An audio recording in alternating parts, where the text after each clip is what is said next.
ఏదైతే తెలంగాణ రాష్ట్ర ప్రభుత్వం 6 గ్యారెంటీల్లో భాగంగా మరి ఆనాడు అమలు చేసినటువంటి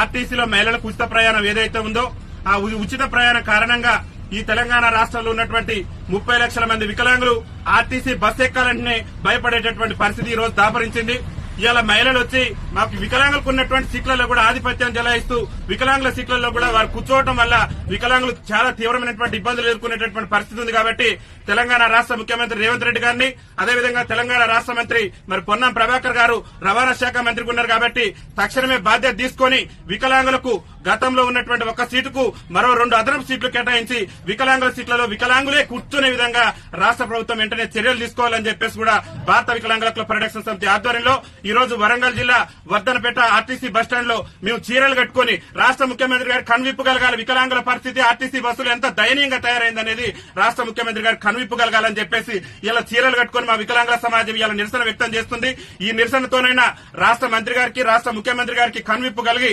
ఆర్టీసీలో అదనంగా వికలాంగులకు మరో 2 సీట్లు కేటాయించి ఆర్టీసీలో వికలాంగుల సీట్లలో సకలాంగులు కూర్చుంటే ఆ సకలాంగుల మీద క్రిమినల్ కేసులు నమోదు చేసి వికలాంగుల సీట్లను వికలాంగులకే కేటాయించే విధంగా రాష్ట్ర ప్రభుత్వం చర్యలు తీసుకోవాలని చెప్పేసి భారత వికలాంగుల హక్కుల పరిరక్షణ సమితి ఆధ్వర్యంలో మేము ఈ నిరసన కార్యక్రమాన్ని చేపట్టడం జరిగింది. ముఖ్యమంత్రి గారికి ఒకటే మేము విజ్ఞప్తి చేస్తున్నాం, మీరు 6 గ్యారెంటీల సంగతి ఏందో తెలియదు కానీ అవసరమైతే వికలాంగుల కోసం ప్రత్యేకంగా మీరు బస్సులను ఏర్పాటు చేయండి. కానీ మేము అవస్థలు పడుతున్నాం, ఇబ్బందులు పడుతున్నాం. ఆర్టీసీ బస్సు ఎక్కాలంటేనే మా గుండెల్లో రైలు పరిగెత్తేటటువంటి పరిస్థితి ఉంది. ఎందుకంటే మా మహిళా అక్కలు మా మహిళా చెల్లెలు తోసుకుంటూ పోతున్నటువంటి క్రమంలో వైకల్యం ఉన్నటువంటి మేము అంగవైకల్యంతో బాధపడుతూ ఒక పక్క దుర్భర జీవితాలు గడుపుతూ ఆర్టీసీ బస్సు ఎక్కాలంటే మరి చాలా తీవ్రమైనటువంటి ఇబ్బందులు ఎదుర్కొంటున్నాం. కాబట్టి రాష్ట్ర ముఖ్యమంత్రి గారు వెంటనే స్పందించి ఆర్టీసీలో మరి వికలాంగులకు అదనపు సీట్లు కేటాయించడంతో పాటు వికలాంగుల సీట్లలో వికలాంగులు కూర్చునే విధంగా మరి జీవోను జారీ చేయాలని చెప్పేసి కూడా రాష్ట్ర ముఖ్యమంత్రి రేవంత్ రెడ్డి గారిని విజ్ఞప్తి చేస్తూ దాంతో పాటు కాంగ్రెస్ పార్టీ ఎన్నికల మేనిఫెస్టోలో కూడా చెప్పింది ఆర్టీసీలో ఒక మహిళలకే కాదు వికలాంగులకు కూడా ఉచిత రవాణా సౌకర్యం కల్పిస్తామని కాంగ్రెస్ పార్టీ అభయాస్త్రం మేనిఫెస్టోలో పేర్కొంది. కాబట్టి